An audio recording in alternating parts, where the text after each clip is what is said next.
Okay. Yes? You just Yes. missed them. Oh, good. Right. That would be funny if you'd sat on. Okay, Grandma. Well, let's... Are you ready? Yes, indeed. First of all, starting with the beginning. Yes, I see. Well, I'm going back many, many years. The first memories I have of India is the Maidan and the ayah and Monbiro and a snake and the heat. My brothers and older sister, they were all away at a boarding school, so there was just Ivy and me. I also remember a certain shade of green, and every time I see this shade of green in this country, my memory flashes back to India. Where the green was, I cannot remember. The ayah, I remember all her bracelets and anklets. She was very kindly. Monbiro, he was our bodyguard, and he was very protective. I remember in one house we were staying, I was out in the garden picking flowers from a bush, and suddenly I heard his voice saying, "May Baba, don't move." Now I was familiar with those words, and I always knew to obey them because it meant danger. And apparently what was happening, a snake had crawled out from underneath this bush.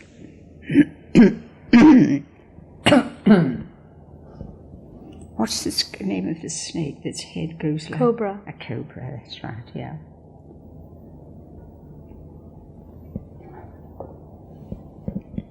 And what should crawl from underneath this bush but a cobra. And it crawled over my little shoe. And this bodyguard, he had leapt to his feet, and he always had a stick handy. And when the cobra rose up to strike, he lashed out with his stick and stunned it and killed it. Another thing that happened, I was just a baby at the time, but I remember the story being told to me, when I got a little older, very vividly. We had a lovely spaniel dog, and because of that spaniel dog, I'm sitting here today.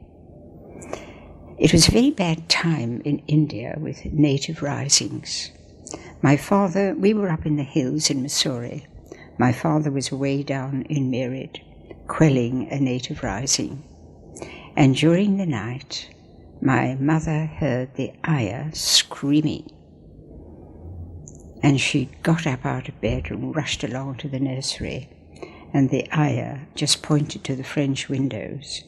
And what should be standing out there but half a dozen Pathans, these are hillmen, with knives in their teeth, trying to break in. They wanted to kill us. My two brothers, they were home at that time because of all the native risings. They had been taking pot shots at monkeys and birds, and therefore there was no ammunition left in the house. The telephone wires had been cut. My father wasn't there. And my mother put up a quick prayer, and the dog rushed in, and it rushed to the French windows and got up on its hind legs, barking and snarling. And the natives just disappeared like magic. Not that they were afraid of the dog, they would have cut its little throat. But because of their religious beliefs, they disappeared, because if the dog had bitten one of them, that man's forebears would have gone to hell. That was their religious belief. There were many things like that that happened in India. It was a dangerous time. for white people. There were risings. What time was that, Grandma? What decade are you talking about? That would be between 1916 and 1922. Yes. At that period. And in a way, I don't blame the Indians. How would we like it if the Indians came over to our country and took charge of this and that, the next thing, and took over our land to the extent that we did in India? How would we like that if they came and did the same to us? We wouldn't like it a bit. So I don't blame the Indians sort of protesting in no uncertain way. How was it when you got back to this country?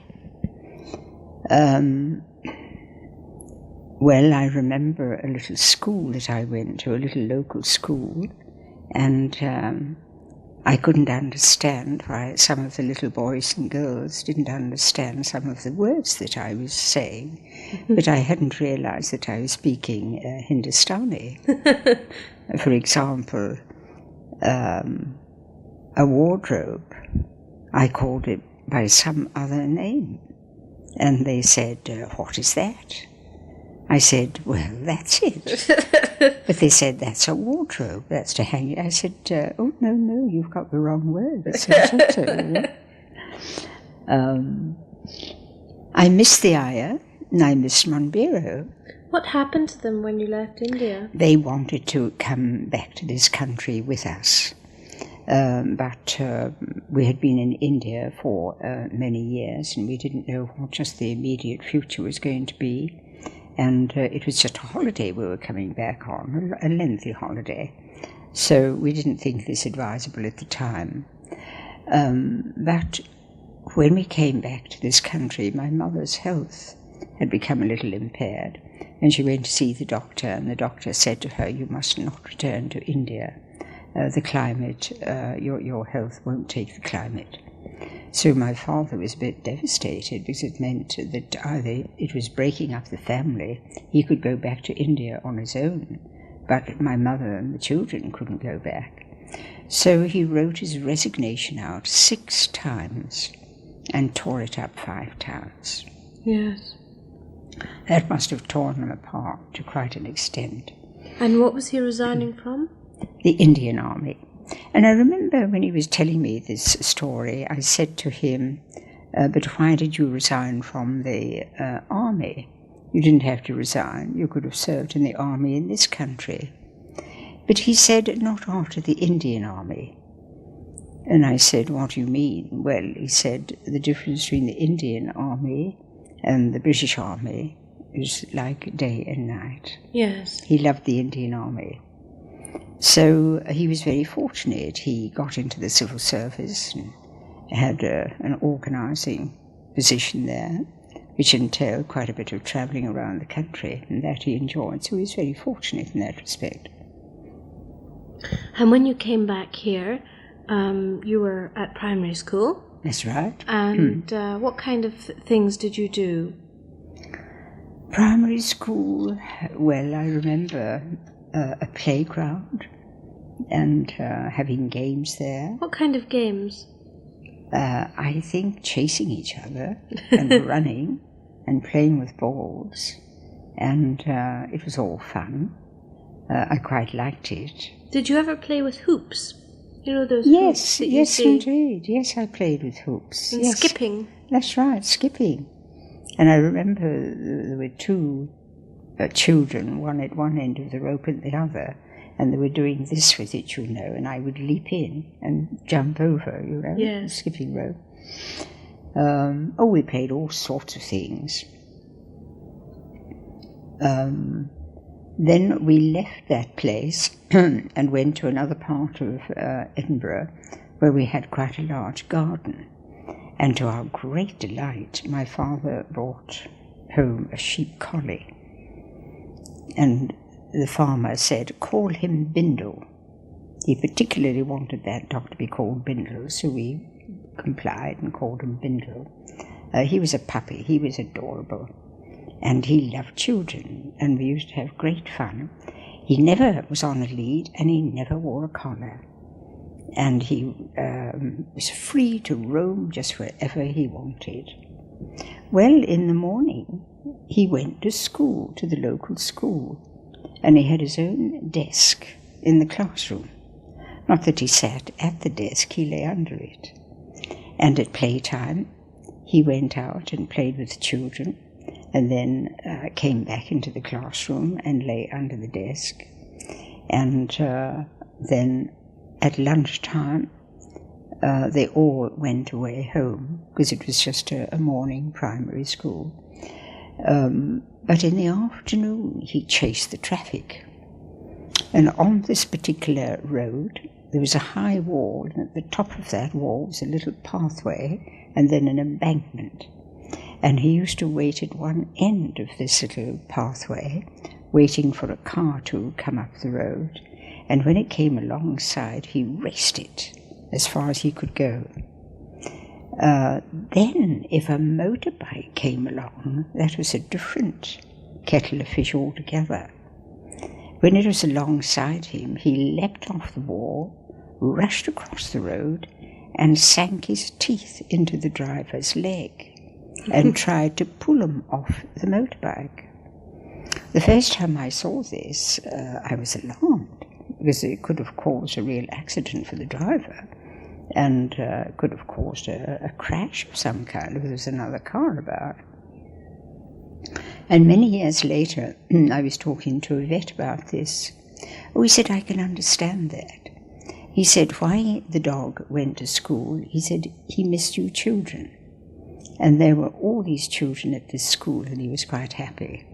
In the afternoon, because he was a sheep collie, when he was chasing the cars, or racing the cars, that was him rounding up the sheep. But when a motorbike appeared, the noise of it and the appearance of it, that was different. That was a wolf, and it had to be attacked. Yes. And I can understand that. I can see what the vet was getting at. That was interesting. Mm. Then after that, it is a question of becoming acclimatized to this country too. Yes. I remember going to swimming baths, which I didn't enjoy one bit. The water was so cold, the swimming baths were so cold, and I didn't like going down to the beach. Everything was so cold. But eventually I got used to that cold. Yeah, yes. Mm-hmm. And at school, what kind of subjects did you do? Well, at primary school, we did all the usual things. At a secondary school, high school, we did more interesting subjects.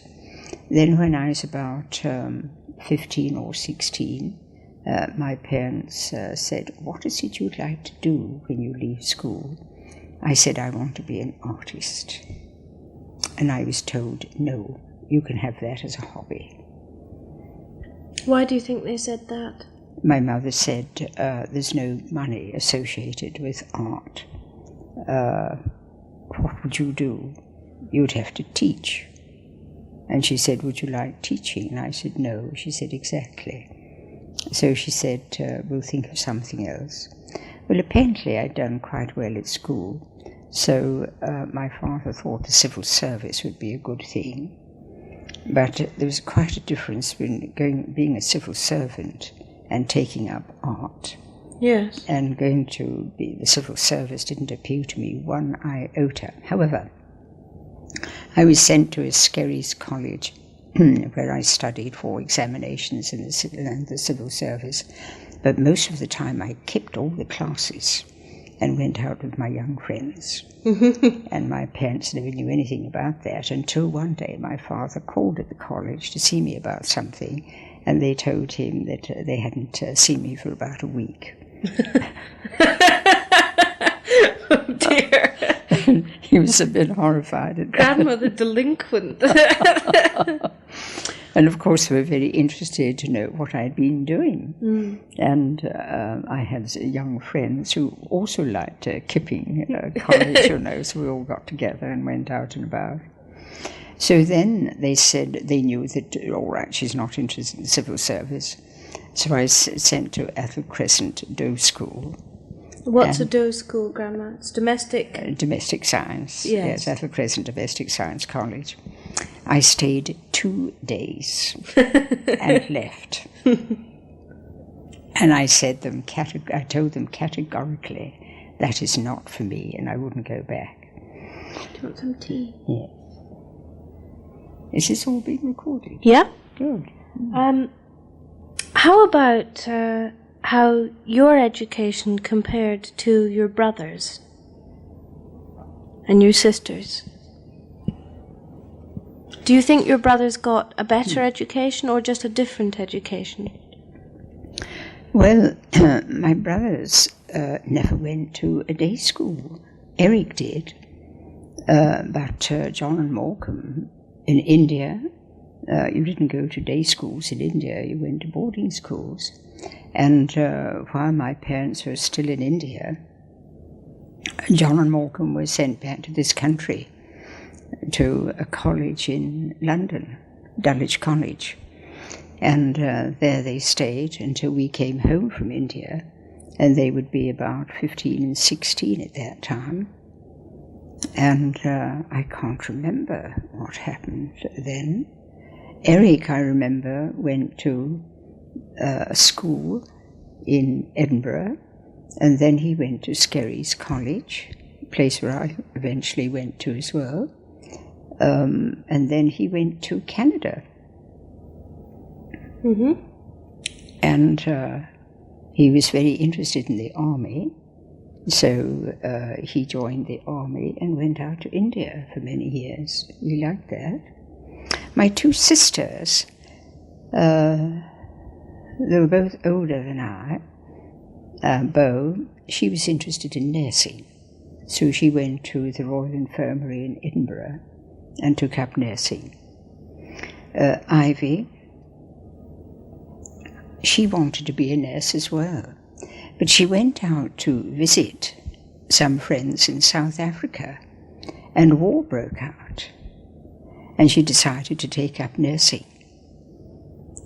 And she did very well indeed. In fact, she won the gold medal when in South Africa. And when she entered the theatre, she felt that she had really found her vocation in life. And she loved being a theatre sister. Yes. And how did she enjoy South Africa? She loved it.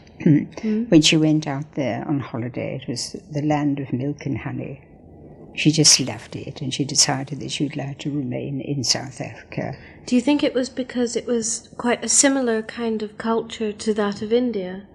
A similar kind of setup? That I don't know. I don't think so. But it was a land of plenty. There were many opportunities. It lacked nothing. Yes. The climate was quite congenial in most parts. And I remember her talking about, I think, a General Smuts, who was very pro-British at that time. Mm-hmm. But she loved South Africa. Okay. And Beau, she became a state-registered nurse, but because she was little and slightly made, she thought lifting heavy bodies in nursing. And she thought that she couldn't continue to do this as she got a little older. So she took an extra training in dietetics and child welfare and graduated, and she went off to America. And she did very, very well there. She had some marvelous posts. It was a wealthy country. She traveled, and she loved it. And she never came back to this country except for holidays. Yes. And who did she meet when she was in America? Where did she go? She started off, I think it was Boston to begin with, then New York, and then to the West Coast. And I can't remember the name of the town on the West Coast. And then finally to Los Angeles. And when she was in Los Angeles, she met so many Hollywood stars. Mm-hmm. She was a nurse to a lady by this time who was didn't enjoy good health and who really did require a lot of nursing and care. And she became very fond and attached to this lady, and the lady became very fond of her, and Bo just became a member of the family. Yes. And she was there for many, many years. She came back to this country and visited us all, and I went out and visited her, or at least about half a dozen times. And we went up to Seattle to visit John, who had lived in Alaska by this time. And it was all very lovely. And then Ivy would come over from South Africa, and his then Eric's family would come over from Australia and to visit us. And they came from all parts of the country back to Edinburgh. Now we're now into the 1950s, aren't we? After the war. Well, this was before the war too. Bo would come over before the war. Oh, yes. Ivy left this country before the war, and she went to South Africa. And while she was out there, war broke out while she was on holiday. Do you remember war breaking out? Oh, yes. Where were you at the time? In Edinburgh. Uh-huh. Do you remember the day? Oh, well, I can't remember the exact date. It was, I think, September 1939. It was all very exciting. And what were we going to do? And it was on the headlines, you know. There were no television in those days, just the radio. How did you find out news? Radio? Oh, the radio, yes. Newspapers? And the newspapers, too. Cinema? And the cinema, yes, indeed. And it was all very exciting. So after a while, I decided to join the Wrens. And at that time, I was working for the Church of Scotland in the Foreign Mission Department. It was interesting.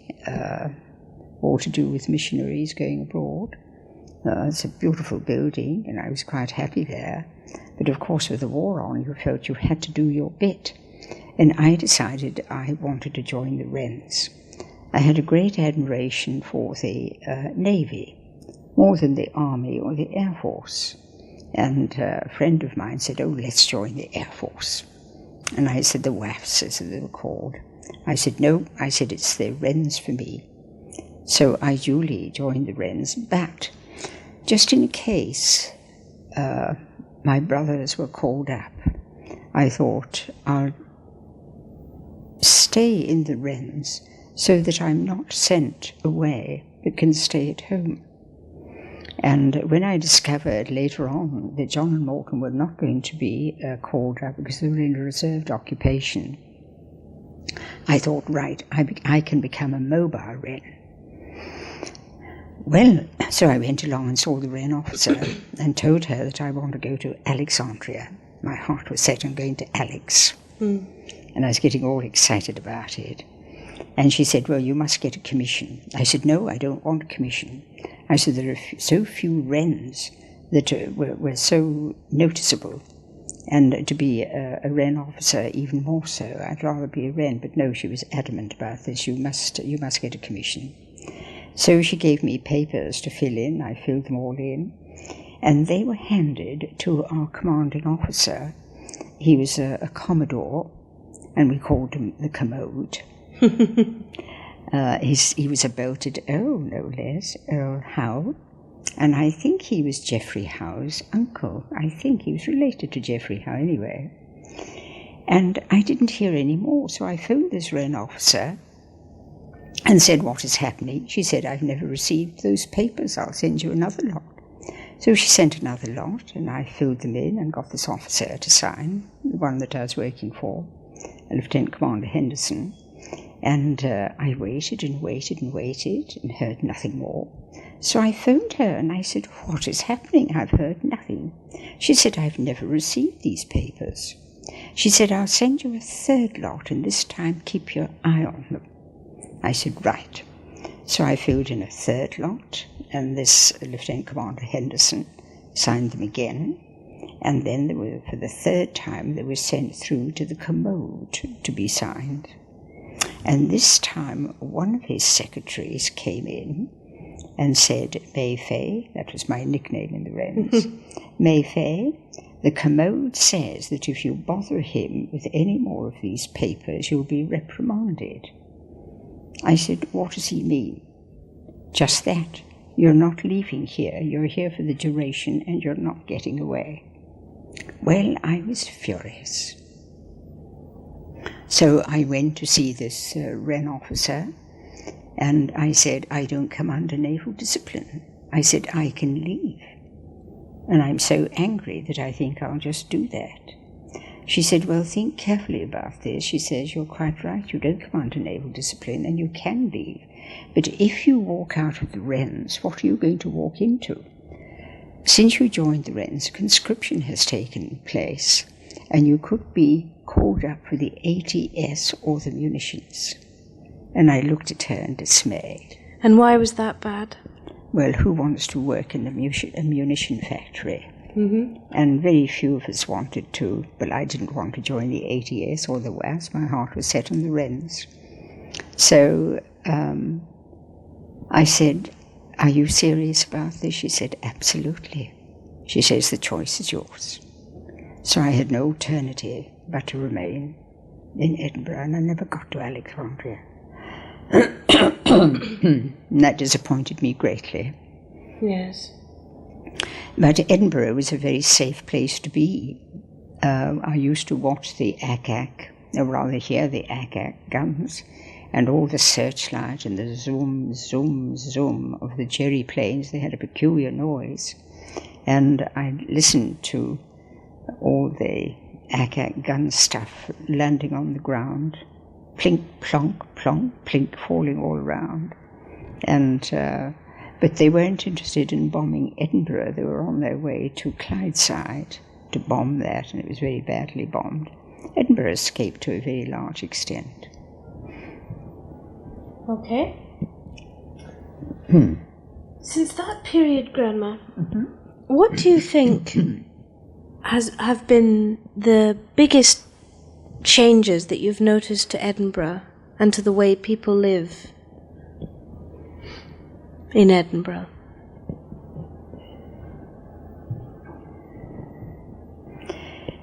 Edinburgh was always regarded as a very reserved city, a little snobbish, which was unfortunate. The people were reserved. They weren't easy to get to know. The Glasgow people were the very reverse. They were so friendly and amiable, but there was this reserve in Edinburgh.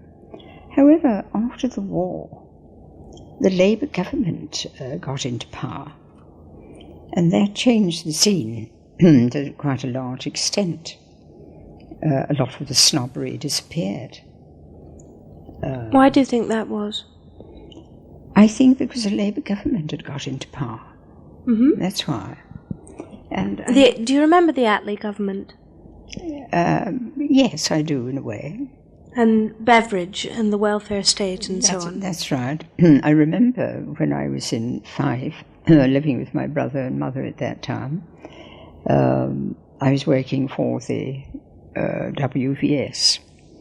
And they asked me to raise funds. They wanted £5,000, so they gave me a large area, from Corris to Dyser, Kirkcaldy, and up to Newport. And that was quite a big area, and £5,000 was a lot of money. So I thought, now how on earth am I going to raise that amount, and where would I begin? So I sat down and worked it out and formed money-raising committees. And I had several committees on the go, and I took my part, and sometimes I was meeting belted earls and the aristocracy, and the next day I'd be standing on payday at a cash desk at a coal mine, waiting for the miners to collect their pay and offer me something for my tin can. And of course I always dressed for the part. And sometimes they would say, we'll give you £0.50, which is a lot of money in those days, if you come and have an ice cream with us. And I said, all right. They were nicely They had had a shower and were clean by this time. So I went into their canteen, and I couldn't get over how friendly and relaxed they all were, as compared to other people in different jobs in the country. I said, how is it you're all so friendly and relaxed doing this difficult, hard work? They said, because we're all in it together. He said, during the war, he said there was a comradeship in the country which hadn't existed before the war. But during the war, there was this comradeship. Now that the war is over, we reverted to what we were like before, reservations and this, that, the next thing. But not amongst the miners. We're all in it together. And this comradeship still continues amongst the miners. And I could see that very distinctly. After the war, it was very difficult. You saw it with difficulty in getting food and rations and clothing and all sorts of things. That went on for a long time after the war. So we just had to be very careful. Yes. How did people used to, for example, now people go shopping on a Saturday, and if they're going to buy clothes, they'll just pop down to Princess Street and go into one of the big department. Well, there aren't so many department stores these days. Well, you mean just after the war? Yes, well, we still had clothing rations. I couldn't go and get this. I couldn't even get a pram for my little baby. I couldn't get this, I couldn't get that. And that continued for a long time after the war. Food was very scarce. 2 ounces of butter, 2 ounces of sugar, 2 ounces of tea, 3 eggs a week or something like that, you know? And one had to be very careful. But the strange thing is, the people in this country were healthier on this rationing than they were before the war and after it. Maybe we ate too many sweet things and indulged too much. We didn't have this kind of food during the war. We were very much rationed, and we became a healthier nation. Yes. So it seemed to me, and I think that is a medical fact. Yes, yes. When rationing ended, and when consumer goods became more and more popular in the 1950s, how did that come in Edinburgh? Did you notice new shops and things opening? What happened? Yes, I do remember big stores opening up, and electrical goods and that kind of thing. Yes, all kinds of things. Where food was concerned, we would just phone up and give them an order, and the foodstuffs would all be delivered. Or maybe a member of the family would go by car and pick them all up. But this was a bother to them, so usually all the groceries were delivered. The butcher meat was always delivered. The milk was always delivered. Yes. Everything was delivered. Coal was delivered. Yes. What next? Holidays. Transport. Holidays. Few people ever went abroad at that time.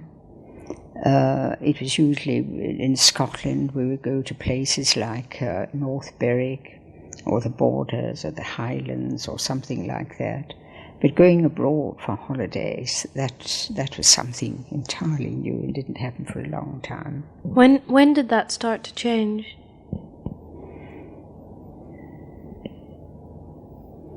I'd have to give it some thought. People started emigrating. They became a little more ambitious. Television arrived. And when we saw how people lived in other countries, we became more ambitious.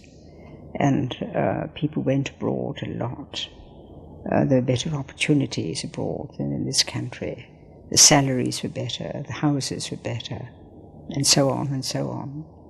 And then traveling, going abroad for holidays, it became much cheaper than sometimes having a holiday in this country.